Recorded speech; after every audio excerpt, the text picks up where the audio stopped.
Cole Palmer to Manchester United is literally a fake story. Meanwhile, Palmeiras have a new golden boy valued higher than both Endrick and Esteval. Plus, Chelsea outcast Raheem Sterling is finally on his way out. This is DMAC Daily. The recent speculation linking Cole Palmer with a move from Chelsea to Manchester United has all the hallmarks of a manufactured transfer story rather than a genuine market development. The first and most obvious issue is the origin of the rumor. The story did not emerge from any of football's established transfer journalists or tier 1 outlets. David Ornstein or The Athletic haven't confirmed the negotiations or even explored contact between the two clubs. Instead, the claims trace back to tabloid reporting via the holy grail of slop, The Sun. Now, you'd think in the big 2026, football fans and more importantly, prominent creators would have the basic media literacy to think twice before blindly entrusting in this tabloid nonsense, but I guess not. I mean, just take a look at Cole Palmer's contract situation. This hypothetical deal is economically implausible right now. Palmer recently signed a long-term contract extension with Chelsea that runs until 2033 with no active buyout clause included. Any transfer would require a fee well in excess of £150 million, possibly 200 at this point. Think about it. Isak was sold for 125 mil this past window with 3 years remaining on his contract at Newcastle. Cole Palmer has 7 years remaining. He's more valuable, has global name recognition, and is also homegrown too. Now, I'm not suggesting United couldn't drop crazy money on a player like Palmer. I mean, they've spent £825 million on transfers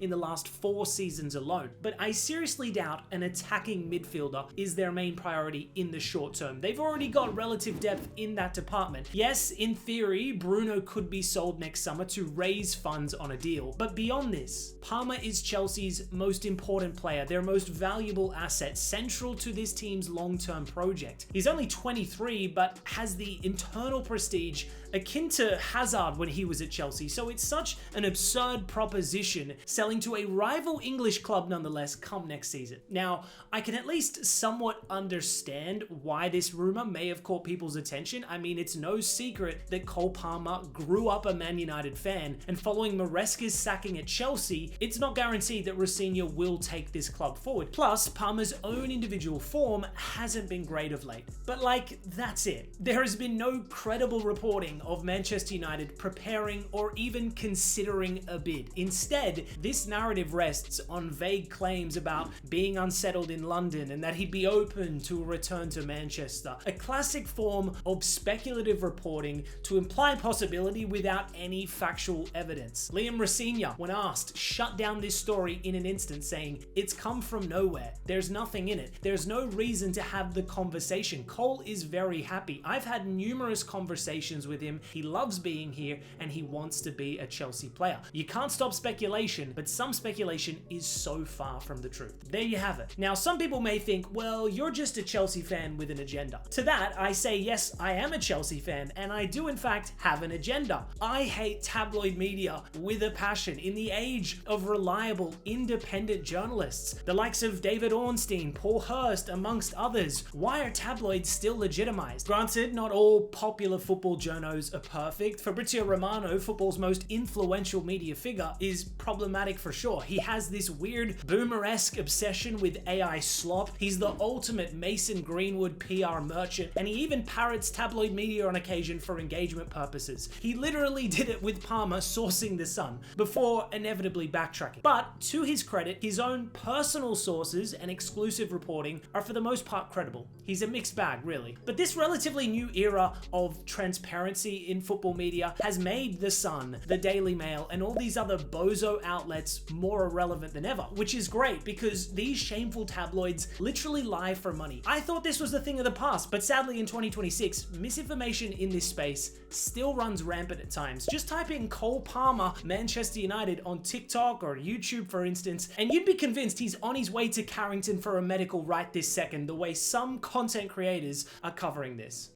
Shifting gears to South American football news, and first it was Endrick, then Esteval, and now Palmeiras has another prodigious talent within their ranks, one that could literally command a 9-digit transfer sum. In the past few years, Palmeiras have emerged as South America's most reliable conveyor belt of elite teenage talent. The modern blueprint began with Endrick first, a prodigious striker with an absurd youth goal record. Endrick was fast-tracked into Palmeiras' first team at just 16 years old and was signed for Real Madrid a couple months later in a whopping €60 million deal. Before 18, he'd already won 5 titles for Palmeiras, was one of the league's best players, and scored at Wembley for Brazil on debut. His eventual departure to Madrid coincided with the rise of another abnormally talented attacker in Esteval. Truth be told, this kid had hype long before even Endrick. He literally signed with Nike at just 10 years old. But fast forward 6 years, and his impact at senior level would be even more impressive, having broken Neymar's goal contribution record for a U18 player in Brazil, picking up 2 titles and being awarded the Bola de Ouro, which recognizes the best player in the Brasileirão each season. He too would earn a mega move to Europe, signing for Chelsea, and at 18 he is already a star now for both club and country.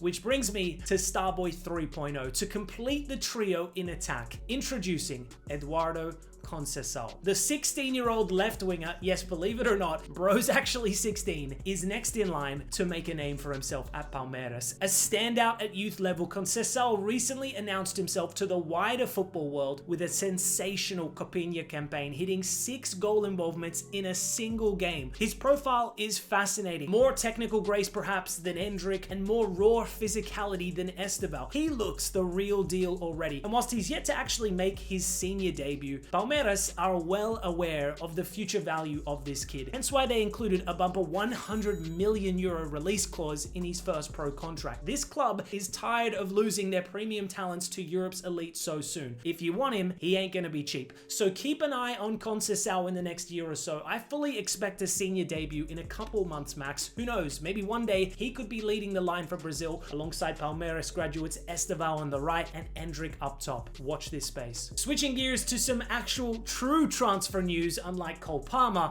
and Raheem Sterling's dismal tenure at Stamford Bridge is finally coming to an end. The former Liverpool and then Man City winger arrived at Stamford Bridge back in 2023, aged 27, and with a reputation as one of the Premier League's most accomplished wingers. I don't think people realize just how good this man was prior to joining Chelsea. Even his last season at Man City, he was fantastic, but ever since making that move to Stamford Bridge, his career has steadily declined. It didn't help that his arrival coincided with a chaotic takeover, but the decision to award Sterling a 325 grand a week contract for 5 years was absolutely insane in hindsight. Shout out to Chelsea's interim sporting director at the time, Todd Boehly. After 2 underwhelming campaigns, a surprise loan switch to Arsenal came about last season, working under former manager Mikel Arteta. But this was another depressing spell, just 1 goal in 28 appearances. Upon returning back to Chelsea, he's since been exiled from the first team